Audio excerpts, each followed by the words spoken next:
Hey guys, welcome to my channel. If you're new here, this is Esther. I am a mom of 3 living in Ireland.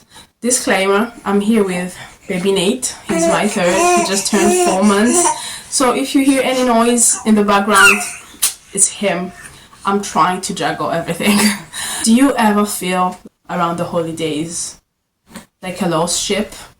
Like you don't know exactly what to do, where to go, how to handle the whole thing?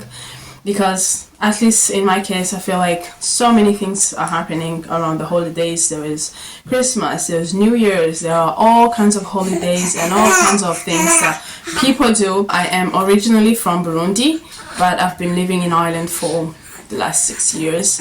I've given birth to children here. I've gotten married here. I've realized that around the holidays, I struggle to create things that fit with my beliefs and my religion and everything, because obviously Christmas, for example, is a Christian holiday, but people here, at least in Ireland where I live, do things very differently from how they're done in Burundi, in my country. So today I decided to make this video to help you figure out a way to create your own traditions as a family, as a mother, as a woman. Create your own traditions for your family, for your kids, to incorporate your own cultures from your country, whichever country you come from, so we can all have fun and have a taste of this homey feeling that Christmas and New Year's bring. So first of all, I have to say that I haven't been able to do this myself because I have very young kids. My first is 4 years old, my second, Tali, is 2 years old, and then I just had my 3rd, baby Nate, who is 4 months. And it feels like the last 5 years of my life have been like a tornado. So I haven't been able to do all this, but these are things that in my mind that I'm gonna incorporate around this time for my family. Number 1, if you're Christian, you know that we are grateful at the end of the year. We normally, at least back in my country, at the end of the year, we gather around. We thank God for the last year, everything that we've been through, all the things that God has done in our life. So we thank God. So I thought we would have a day of Thanksgiving as a family. It will be a day of just gathering at home. If you want, you can invite family or friends or anybody. But most importantly, it's a family day where we cook. And the cooking part, we incorporate our traditional food. Even our kids who are born here in these Western countries can learn about the food that we used to eat back home, traditional food, the things that they probably might not be able to see easily here in these countries. If you can be able to have access to that, I think it would be a good idea to cook together with your children and your spouse, and then also family and friends if you have family around. For example, in my country, there are things called isombe, there are things called fufu, bugari, ibiharage, which are beans. So things like that are staples in my culture's diet, and I think it will be the best thing to do. With that, they will be learning the cultural food, traditional food from their country, and I think it will be a great day. And then we sit down as a family, share a meal, thank God. Surely each one of us has something to thank God for, you know. So we would sit down, each of us speak about what God did for you throughout the whole year. There's a lot of things that can happen in 1 year. As Christians, we believe that God is the one who is the driver of our life.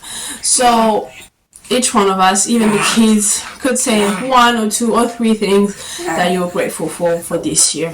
We would also do thanking each other, like being grateful for your husband, your wife, your child, your father, your mother, your uncle, your auntie, anybody who did something great in your life, and just thanking each other, being grateful to each other for everything.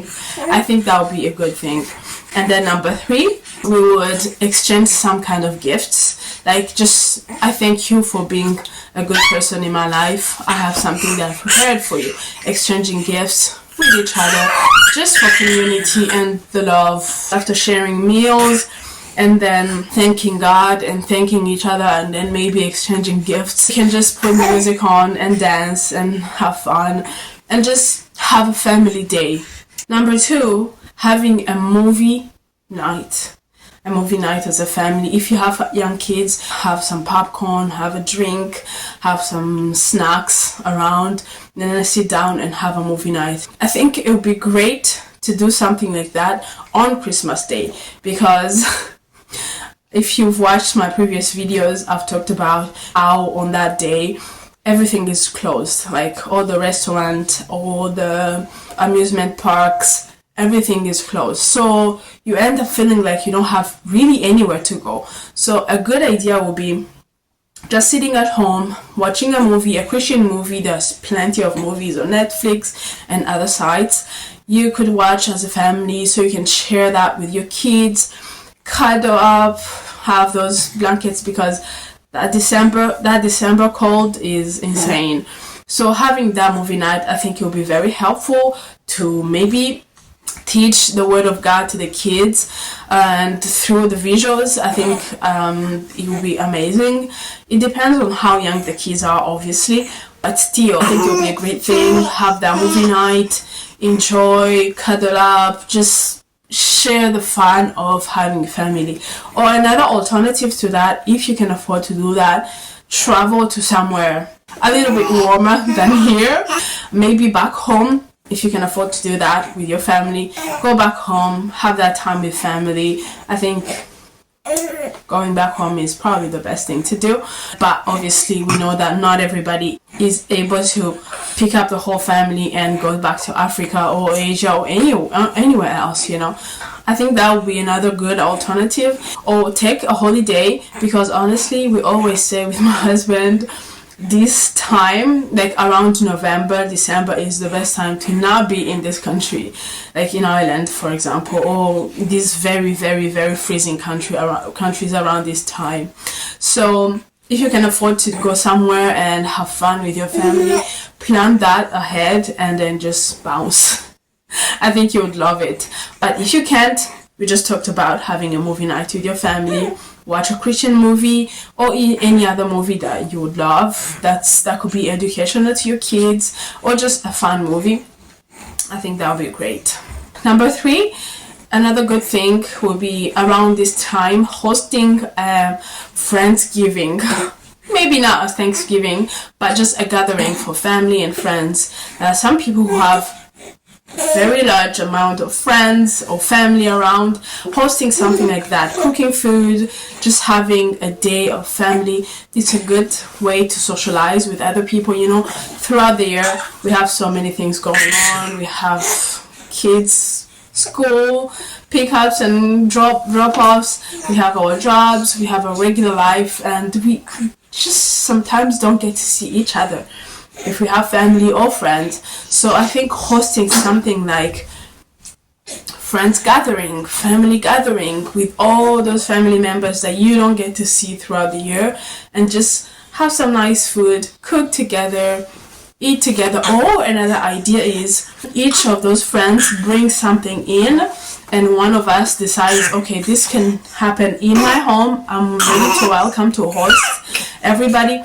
But then each of us can bring whatever they have, and we can just sit down together, eat, have a good meal, and then dance. Some music does not hurt, you know.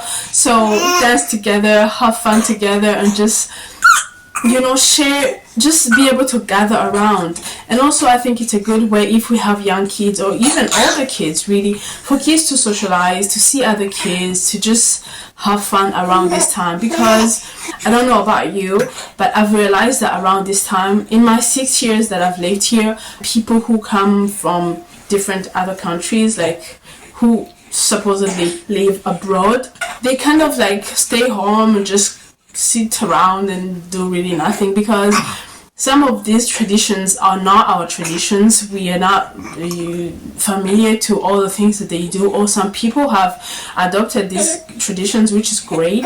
But I think gathering around as people maybe from our own countries, or all the friends that you have around, coming in and just be able to meet, have fun, eat together.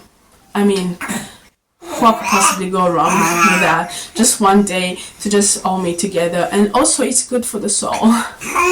I've had 3 kids so far, and honestly, with each kid that comes, it gets really harder and harder to go out and meet people and do anything else, really. I find that to be hard for your mental health, to just be locked in for a longer period of time without seeing anybody, and then it can result into like depressions and anxiety and all kinds of things. So turns out community and meeting with other people is good for your soul. It's good for your mental health. If you can be able to do that, please do. It's gonna help everybody involved. Lastly, on New Year's, I think this is a good day to just really make it about thanking God and then planning for the next year. You know, I always reflect on the fact that we've been able to get through the whole year. Throughout the year, we see people who die, people who get sick, people who go through all kinds of things. So for you specifically to be able to get through the year and get to the other end and start a new year, you may think that this is a regular thing, it's normal, everybody, but it's actually not. When you sit down and reflect on it, honestly, every single time for me, I end up feeling very grateful and very privileged. And also at the same time, throughout the whole year, I've been able to feed my children, shelter my children, clothe my children. I myself, I've never gone hungry throughout the whole year. I mean, is that not something to be grateful for? So this specific day, I feel like, is a day of just reflecting and being grateful to God for getting us through this year, and also sitting down, especially you and your spouse if you're married, or you and yourself. I think planning is the best tool to success. So thanking God for the last year, and then also planning for the next. What's your goals? What do you want to achieve in this coming year? What would you like to do? Dreaming, like allow yourself to dream. Take a piece of paper and a pen and just write down what you would love to achieve in this coming year, what you would like to see your children achieve, what you'd like to see you and your spouse achieve together, what you would like to change. You know, like, we make mistakes as humans, like we're not perfect. So being able to sit down and be intentional with your life, what can I change in this coming year, so we can have a better and fuller life as a family, or I myself as a person, you know.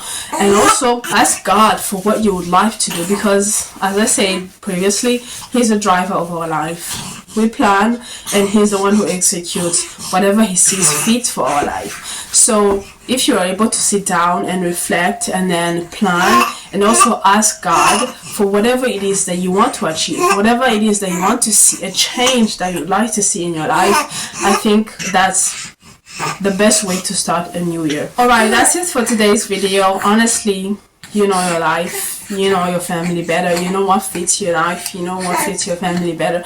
This was just an idea for you and me as well to follow as women, as mothers, something that we can reflect on in order to live an intentional life, you know, live in intentionality. So thank you so much. I hope you enjoyed this video.